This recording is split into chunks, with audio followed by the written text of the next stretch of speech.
Hey there, you looking kinda cute. Please consider subscribing and check out our Patreon for more. Enjoy the video. I felt happy when I woke up the next morning. I felt good because I hadn't had any bad thoughts. It was the first night since the terrible car crash that I felt like I was fully awake again. I got up, went downstairs, and ate some Weetabix for breakfast.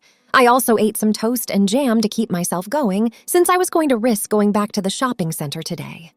It was 9:15 when I looked at the wall clock. Time to move. I got dressed in my St. Winifred school uniform after taking off my nightgown and taking a shower. Socks, pink pants, a skirt, a shirt. My shirt. I knew I had washed my shirt. It was dry, but it needed to be ironed. 2 or 3 times I had used the iron because my mom had taught me how to do that kind of thing. I laughed as I ironed my shirt while standing there in my skirt and half-dressed. After I was done ironing, I quickly put on the nice, warm shirt. As I put the buttons on, I thought about whether it was a good idea to wear the uniform. Even though I didn't want to be seen outside of school during term time, even though I was in school uniform, I still felt like I could go out sometimes. Anyway, I believe it went further than that. For some reason that's hard to explain, wearing the uniform made me feel like I belonged and was part of a bigger group, not just by myself. It must have been like putting on a cheerleader's outfit or a soccer strip. In my case, these clothes make me feel like I'm part of a school that I would love to be a part of. Anyway, it was time to leave because the bus was coming down the road at any moment. Just quickly, I brushed my hair and put on my jacket, hat, and shoes. I was once more the perfect English schoolgirl. I quickly got my bag, made sure I had the money in my pocket, and left the house. This time I made sure to set the alarm. I had to hurry to get on the bus. As I reached the end of the road, it was just leaving. Good thing the bus going to the mall was full of people. This time, I didn't have to sit next to an old lady who had trouble hearing. We were at the shopping center in no time at all. There were a lot of butterflies in my stomach as I followed the people through the doors and into the shopping center. I knew which shops I wanted because I had been here the day before and seen how everything was set up. I wanted a bra first. I went into M&S, a big shopping store. I wasn't sure what to think when I saw how many bras were available. I had no idea what to buy. I felt a tap on the shoulder right then. "May I assist you?" The woman had an M&S tag on with the name Tracy on it. "Excuse me, I need to buy a bra." "Where is your mom? She told me I could try to buy it myself and that if it wasn't right, she would swap it." "Oh, okay, so do you know what size you are?" "No," she said. "Based on your shape, you don't have much up there yet, so you need a training bra. I'll get some and we'll try them on in the changing room." "Okay." I went with the woman into the dressing room after she said, "Okay." My heart was beating fast. "Okay, take off your blouse, and let's see how this one fits." I took my blouse very carefully. "All right, honey, let me help you." She talked to me about how to put on the bra as she did it. Putting it on backwards so you can see the hooks is the fastest way. Then turn it around and put your arms through like this. Let me just adjust the straps. There you are. Just right. I looked at myself in the mirror. The bra was a good fit. Even though it was a little tight, I didn't mind. "Please let me keep it on," I said. "Yes, you can. Would you like to put your blouse back on?" "Okay," I said, and Tracy left while I got dressed again. Putting on the bra felt strange, and I could tell it would take some time to get used to. It took me a little while to get ready, but once I did, I went outside to find Tracy. She was working the register and taking my bra out of the bag to figure out how much it cost. "Would you like to buy something else? May I have 3 more? "Yes, of course." "Take a look." "Thank you," I said. Then I went to the bra area and chose another white one that was the same style as the rest. The next one I picked was yellow and a bit lacy. The last one I picked was black and looked like silk. Tracy put a price on the things I bought when I gave them to her. "Please pay 24.99 pounds. I gave them 30 pounds and got my money back. "Now, honey, do not take them home. If you or your mom are unhappy with them, we will exchange them." "Thank you for your help, Tracy." "Bye, hun." That was it. I left the shop feeling proud that I had made it through that without too much trouble. Over the next few hours, I bought 2 sets of jeans, 3 t-shirts, a bunch of pants, and 2 skirts, one of which was short but very nice. Also, I bought a few jackets. Both were gray with pink stripes on the cuffs. One was pink and said, "I'm a good girl," not on the front. I only had one heart-stopping moment while trying on jeans. The blinds were opened by a woman who came into the changing room. She said, "Oops, sorry," and then she went to another stall. I had spent all the money I wanted to that day, and I was hungry. I went to the top floor where there were several restaurants circling a big room with a lot of tables, chairs, plants in pots, and a big water feature in the middle. A burger, fries, and a Coke cost me $5. I sat down at a table next to a big plant pot, just in case I didn't want to be seen. The sound of a voice woke me up from a dream world where I was eating and thinking about all the nice things I had bought. It was a girl in front of me when I said, "Hello." She looked about my age, and to my horror, she was dressed in a St. Winifred's school outfit. It was hard for me to speak because I had chips in my mouth. "May I sit here?" She had a tray with food on it that I saw. She said, "Okay," sat down, and began to take her food from the tray. She talked to me like she had known me for a long time. "God, I love shopping, do you? It's nice out here, right? Well, my name is Nicola. What's yours?" "Katie." "Hi, Katie. I don't know you, do I? You must be in another house." "I'm in Dickens. What's your house?" Bronte." "I don't know many kids from Bronte, only my big sister Allison. Do you know Allison Bright?" No, sorry, I've only just joined the school." "Same here. We moved here in the summer. It's nice that we have part of the day off today, right?" Yes. I like these days. We can go do what we want. My mom picked me up at school and brought me here. I love hanging out with my mom. It's fun for us. It's even better when my dad doesn't have to work. When I'm not at school, we do a lot of things together. My mom went to the hair shop and told me I could eat something while I wait for her. What about you? Where is your mom? I saw someone with a mom and dad who loved her and spent time with her when I looked at her sunny face. Nicola had a great life, but I didn't. I didn't have a mom or dad or friends to call my own. Being alone and not getting any help from anyone. I needed to tell someone because I was going to lose it. I began to cry. My eyes got wet with tears, which fell on my half-eaten burger. "Do you know what's wrong with Katie? Why are you crying? Is it something I said?" I looked up and saw that she was afraid. I thought she was a nice girl and felt sure she would be a great friend. Could I believe her? I mean, I had just met her, right? I wiped my eyes with a paper towel. I blew my nose and looked at her once more. I made up my mind to take a chance. I'd let her know. I thought I had nothing to lose by doing it, even if it meant getting caught. I asked Nicola to keep a secret. She said, "Of course, as long as it doesn't hurt anyone else." They then asked, "When will your mom be back?" She said, "About an hour." "Why?" "Because I'm going to tell you my big secret, and it will take a while to do so." "Hold on, I'll get a couple more Cokes," I said. Nicola got the drinks while I picked my brains. She came back a short time later, and I told her my story in a shaky voice. "I know you won't believe this, but it's all true. Some time ago, a couple and their young son died in a car accident near here. Did you read about it in the news?" "Yeah, Mom said it was terrible that something like that happened. A young family wiped out in an instant." As I spoke, I could feel my throat getting tight and my eyes getting teary. "Well, I was the boy in the car." "Hi, my name is David Peters." Nicola looked shocked. "But you're a girl," she said. "I don't get it." "I should start at the beginning," I told Nicola. I talked about my childhood and how I knew I was a girl stuck in a boy's body. She heard about the dress-up games I played with Sarah. I told her about how I had moved into our beautiful new house, the clothes Sarah had given me, the hidden spot in my room, and the accident that killed my parents. Then I told them why I had chosen to live alone at home and how scared I was of being caught and sent to a shelter. I finally told her that I had changed into Katie, and that's why I was wearing the same outfit as her. Nicola couldn't say anything for once. She looked at me and then her voice came back. "Are you telling me the truth?" "Yes," she said, and tears began to run down her face. She took my hand. "Oh, Katie, I'm sorry you've been having such a bad time. But it's really amazing. I would never say that you are a boy. You look more girly than I do, God."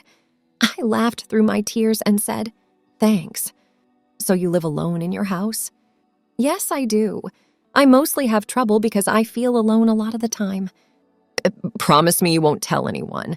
"Okay." After about an hour, we were both startled by the sound of a voice while we were deep in talk. "Hello, girls," I said. "Hello, Mom. This is Katie. She goes to my school." "Well, that's clear, since she's wearing the same uniform as you," I replied. "Hello, Katie. Nice to meet you." Mrs. Bright looked beautiful. Her eyes were bright and sparkling, and she had a beautiful smile. "Hey, Mrs. Bright," I said. "Let me get a cup of tea, and then we'll talk." So she did. "Don't say a word to your mom, Nicola," I told her. "Okay, I did promise." She sat down next to Nicola. "Girls, what do you think about my hair?" "Nice job, Mom." "Nice job, Mrs. Bright." "Are you with your mom today, Katie?" "No, she had to work," I said. "So, you're here by yourself?" Yes," I said. "It's okay, Mom," Nicola said. "She was with a group of older girls, but they split up when they got here." "Okay, I guess it's okay. Anyway, I'll give you a ride in my car." I felt scared. Things were once again going badly. "Don't worry, Mrs. Bright. I was going to call a taxi later." "No, I won't," she said. Not long after, I was sitting in the back of a green Land Rover on my way to St. Winifred Eats. There were a lot of funny people around.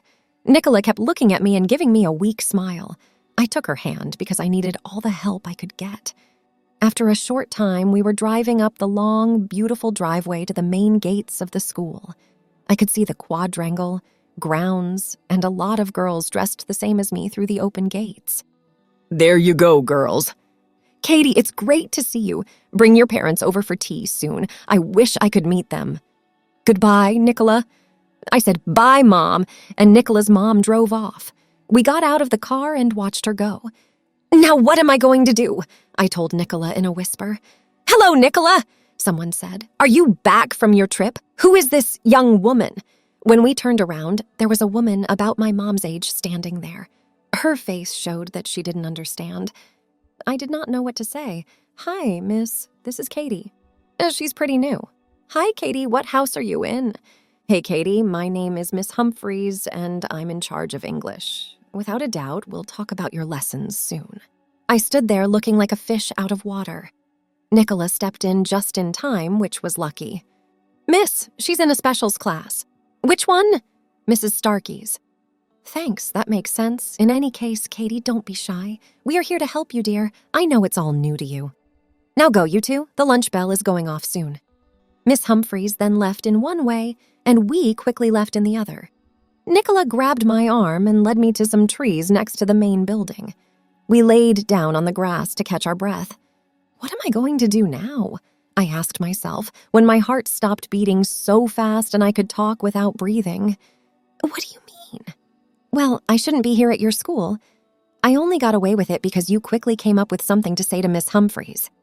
"Yes, that was clever, wasn't it? Forget about being clever. What should I do now?" She thought for a while. "Let's go get lunch." "What? Don't yell like that. Someone will hear you." I know it sounds crazy, but the lunch bell is going off soon and all the girls need to go inside. Someone will catch you out here and ask you some mean things. "But everyone will see that I'm not a schoolgirl here," she said. "No, you won't.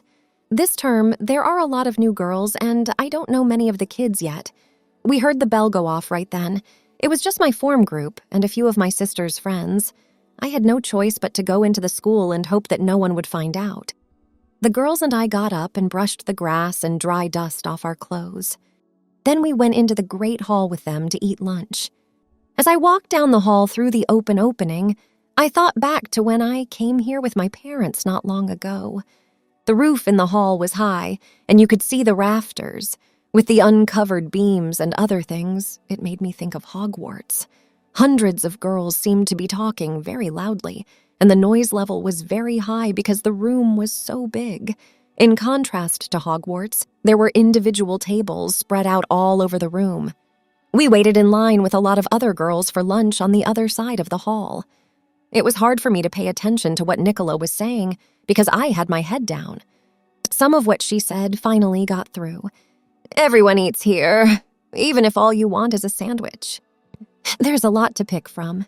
Today I'm having sausages and chips. What are you going to have? Yes, that's fine. Sausages, yes. Well, don't be too glad, will you? Sorry, Nicola, this is all very strange, isn't it? Yes, but it's funny you have to say that. If you say so. We had just reached the service area. The sausages and chips were ready for us in almost no time after we found a table in the corner. I was happy with how good the food was. It was tasty, and there was a lot of it. I looked around quickly while I ate to make sure no one was going to call me out in front of the whole school.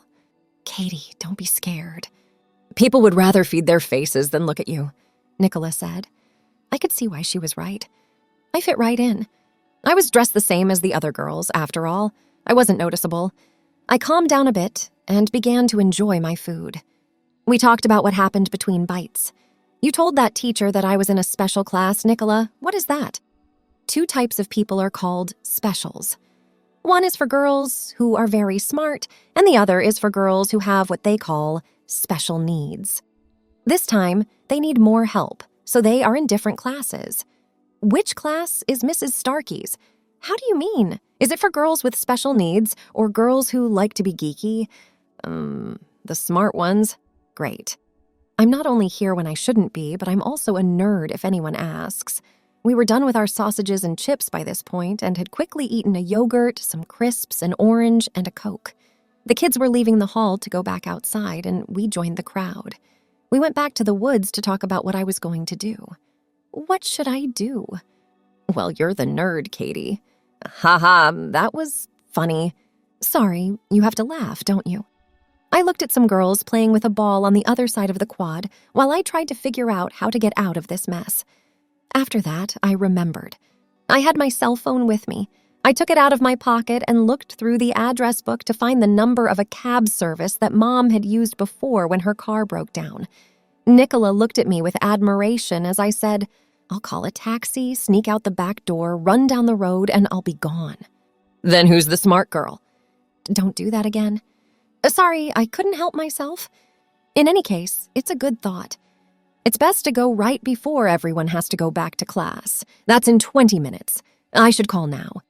What is the name of the road outside? School Road. That makes sense.